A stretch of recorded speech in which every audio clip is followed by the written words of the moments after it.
distribution service. I'm saying Reverie right? Is dedicated to showcasing queer stories that truly represent our unique voice in the world. LaShawn's experience also includes work in film, television, and documentary projects in both editor and assistant editor capacities. Please welcome this amazing panel of queer women of color. Oh, I'm sorry. Oh my God, how could I forget? Oh my goodness. I'm gonna let her introduce herself. We learned earlier this week that we have an amazing special guest that you all just might know from Brooklyn Nine-Nine. Her name is Beatriz, and I'm so sorry I didn't see you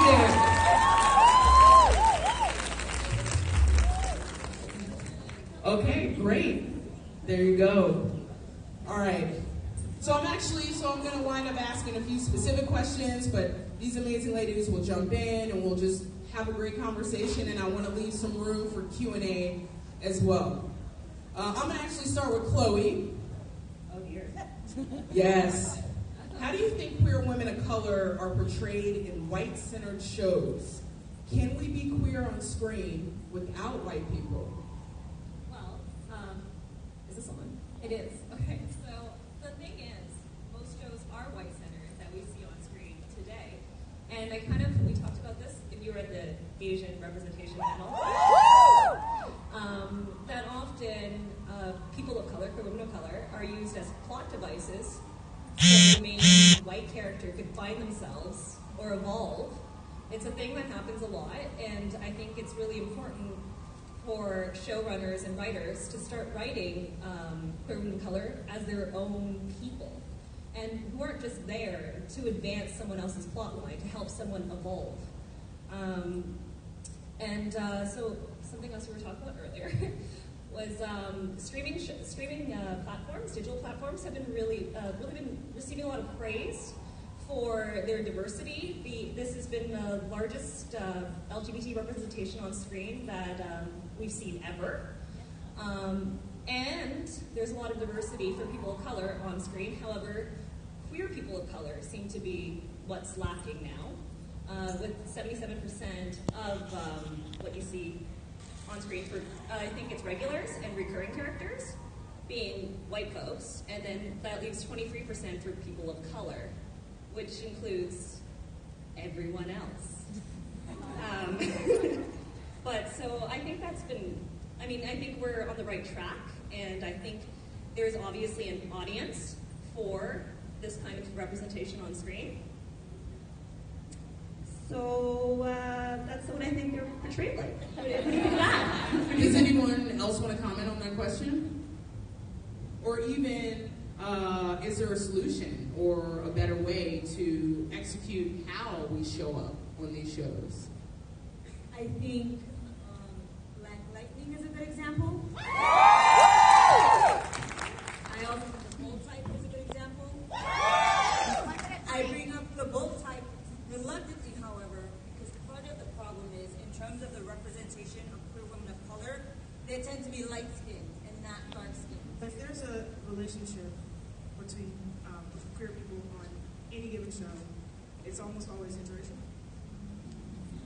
Almost always. You don't usually see a queer black couple or a queer Asian couple or queer. It's always one of the partners is white. When there is a queer storyline of any kind in these types of shows that we're talking about, that representation is almost always one of the partners is white. And the main protagonist is in that interracial couple. It shifts towards the white person. Yes. But that's kind of like what I was mentioning with the tool device. You see the lead or the supporting white character with a queer woman of color to help understand themselves better, right?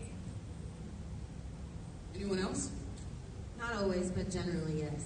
Like there are exceptions to the rule. Like on Brooklyn Nine-Nine, the main character that is gay, identifies as gay, is Captain Holt, black character, lead in the show. Yes. Number 2 on the call sheet. That is an interracial couple. His husband is white, but that character is very seldom seen as like the center of the storyline, unless the storyline is built around the two of them.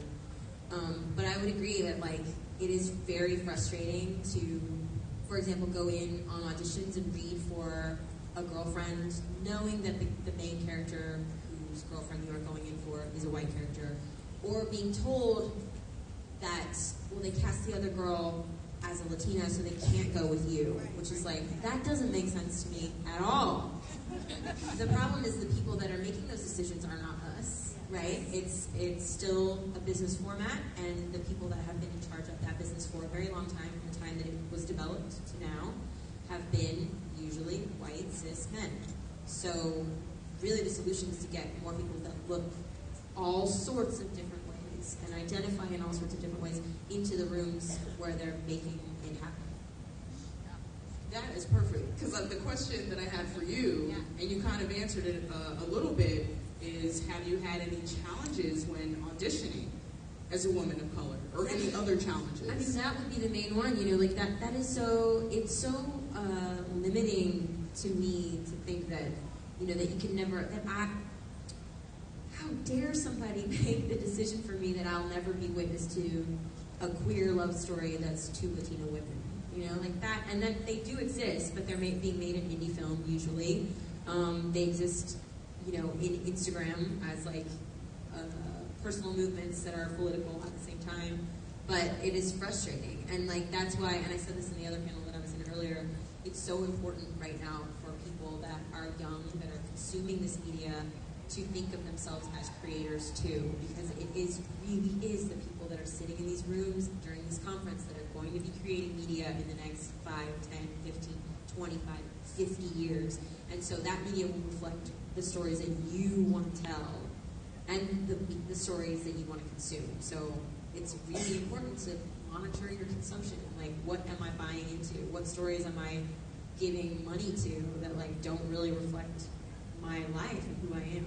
Yeah, a couple of years ago I went on what I call a het strike, where I just wasn't going to watch anything unless they were queer characters, especially, preferably women. I did still, I just watch shows with black straight women.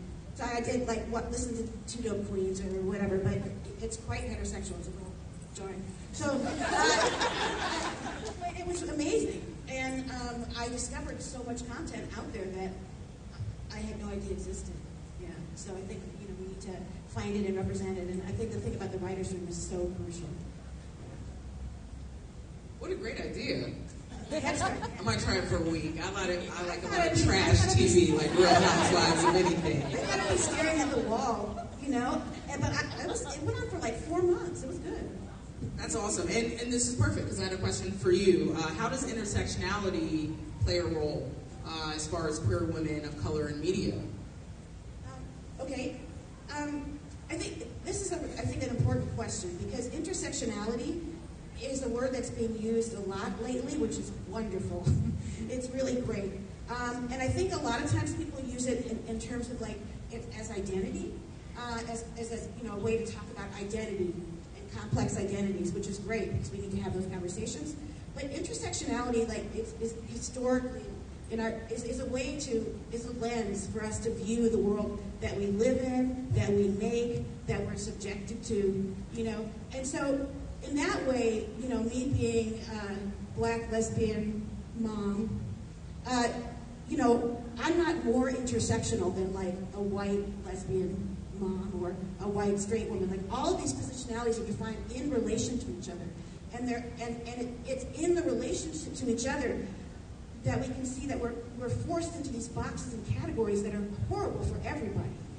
You see this, it's very pronounced in the history of slavery, where white women are this, and because black women are this, or black women are the constitutive outside of what white women is. And I think it's a way for us to work together to see that we're all invested in changing these contexts. Anyone else want to comment on that? I think the thing that I want to add, thinking about the show Vida, which is going to be on Stars May 7th, primarily Latina cast. You've got this thick, butch, dyke. Woo! I love my fans. And that's part of this question of intersectionality and no one being more intersectional than the other also needs to bear in mind that our race informs our sexuality, informs our citizenship, informs our jobs, but as they inform each other, we may have more or less power because of it. Right? Yeah. Like when Ebony asks me how to introduce me, I was like, you can call me Erika, but the reason I have introduced myself as Dr. Abad is because there aren't many queer women of color in the academy. Right. Yeah, it's interesting. When I was a visiting professor at Berkeley and I was teaching that African American legal history, I had a bunch of African American students, and I'm just like allergic to hierarchy because I was raised like that way. And so I would just tell my students, like, just call me Rebecca. And the African American students would be like, sure, anything you say, Dr. Hall. Like, they would not give it up. They wouldn't give it up. It didn't belong to me. It was theirs. LaShawn, I saw you doing this. Did you want to add anything? Yeah, I mean, like, for me, that's one of the reasons why it was so important to co-found Reverend. I mean, it's birthed out of, like, my passion for it is birthed out of the fact that you really don't necessarily see yourself represented. And to note that there's a butch character on anything. Like, I mean, as a queer woman who's masculine center, like, I don't see myself until, like, this time period of life. Like, I mean, with Lena Waithe coming out and then, other people doing projects like that one, like, it's important to have voices that are a part of the complete diaspora as opposed to just, oh yeah, they'll do, they can kiss, that's fine, it works. But that's not true. So yes, writers' rooms, yes, hire more people, yes, bring more people into the academy, but yes, also, fund startups like Reverie that are a global platform for queer voices and for queer people to produce queer content that actually speaks to who we are and where we are in the world.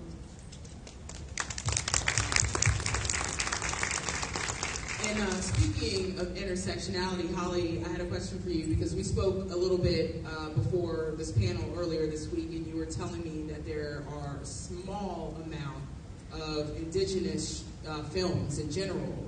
And you had some interesting facts just about this land too. Can you tell me a little bit more about that? Well, yeah, I'd like to preface my answer that this entire convention and what you're sitting on now and the bedroom where you'll be laying down tonight, that's located on unceded Paiute land. This is all stolen land. So just when people walk through their everyday lives and remember that when their bare feet touch the ground, that right there is the most powerful form of intersectionality. You are recognizing something that I guarantee probably 90% of your teachers begrudgingly told you, if they told you at all. It is 2018, and I have watched what I thought was every